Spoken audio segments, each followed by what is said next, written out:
안녕하세요. 여러분의 없던 턱을 만들어드리는 휴먼 성형외과 성형외과 전문의 오하영 원장입니다.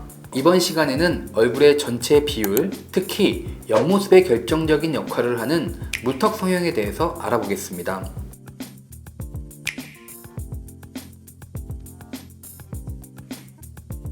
무턱이라고 함은 아래턱뼈의 전체적인 볼륨이 작고 뒤로 들어가 보여 왜소한 하관의 모습을 보이게 됩니다.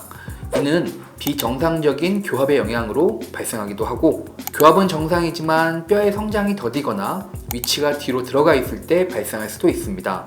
또한 턱이 뒤로 들어가 있음에 따라 턱 밑에 이중턱이 잡혀 보이는 경우가 많아 좀 둔하고 날렵하지 못한 인상을 보이게 됩니다.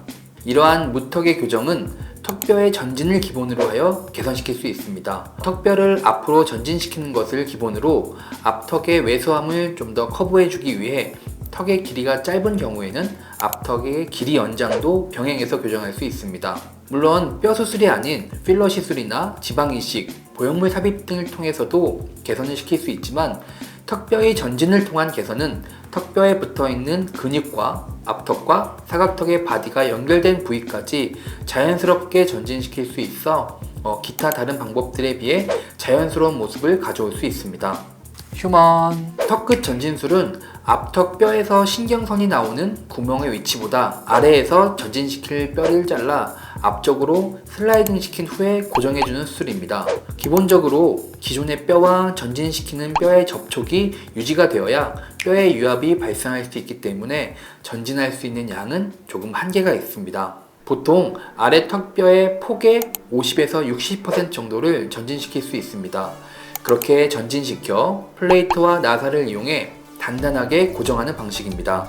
간혹 길이 연장이나 폭 줄임을 동반하는 경우 T절골 방법을 통해서 진행을 하기도 합니다. 그 밖에 교합의 문제 등을 개선하기 위해 양악 수술을 통해 무턱을 개선하기도 하며, 앞서 말씀드린 바와 같이 필러, 지방이식, 보형물 삽입 등을 통해서도 무턱을 개선시킬 수 있습니다. 휴먼 실제 환자분의 예를 들어서 설명하겠습니다. 보시는 환자분은 30세 남자 환자분으로 이마와 코의 높이에 비해 앞턱이 조금 왜소하고 들어가 보여 입이 돌출돼 보이는 모습을 개선하기 위해서 내원하였습니다.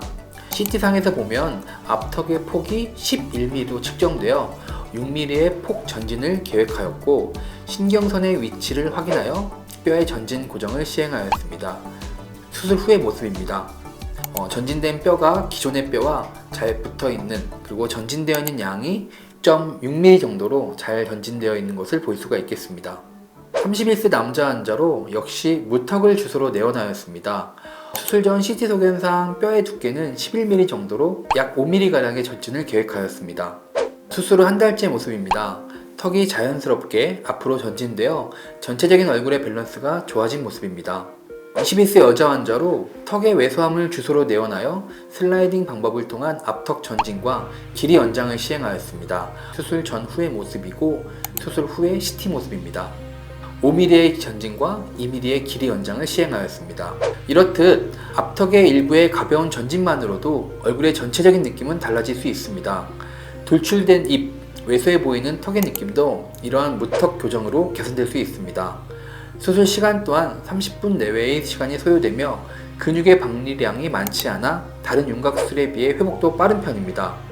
휴먼 하지만 이러한 무턱 수술에도 어느 정도의 부작용은 동반될 수밖에 없는데요.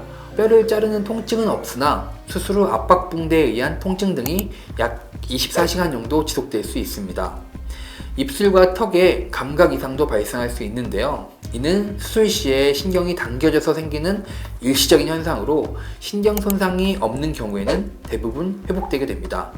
턱끝 수술 시에 이 턱 끝에 있는 근육을 절개하게 되는데 이러한 근육 절개 부위에 피부가 부어 있어 호두주름처럼 이 턱 끝에 주름이 과장돼 보일 수 있습니다. 이도 역시 시간이 지남에 따라서 호전되는 증상이라고 보시면 되겠습니다. 또 뼈를 자른 충격이라든지 신경의 늘어남이나 붓기, 잇몸 등이 약해져서 치아 시림이나 통증 등이 발생할 수 있습니다.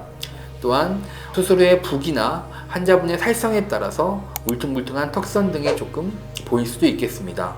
휴먼 따라서 무턱뿐만 아니라 긴 턱, 짧은 턱, 넓은 턱, 주걱턱, 두 가지 이상의 유형을 가지고 있는 경우도 있기 때문에 각 유형에 맞는 수술 방법으로 진행을 해야 됩니다. 턱 끝에 신경선이 위치하기 때문에 CT를 잘 분석하여 신경선의 정확한 위치를 확인하고 이에 맞게끔 안전하게 수술을 해야 됩니다. 휴먼. 오늘은 아래턱이 짧거나 뒤로 들어가 앞모습뿐만 아니라 특히 옆모습 라인에 결정적인 영향을 끼치는 무턱 수술에 대해서 알아보았습니다. 라인뿐만 아니라 생기가 없고 멍한 인상을 줄 수 있는 인상도 교정할 수 있는 만족도가 무척 높은 수술입니다.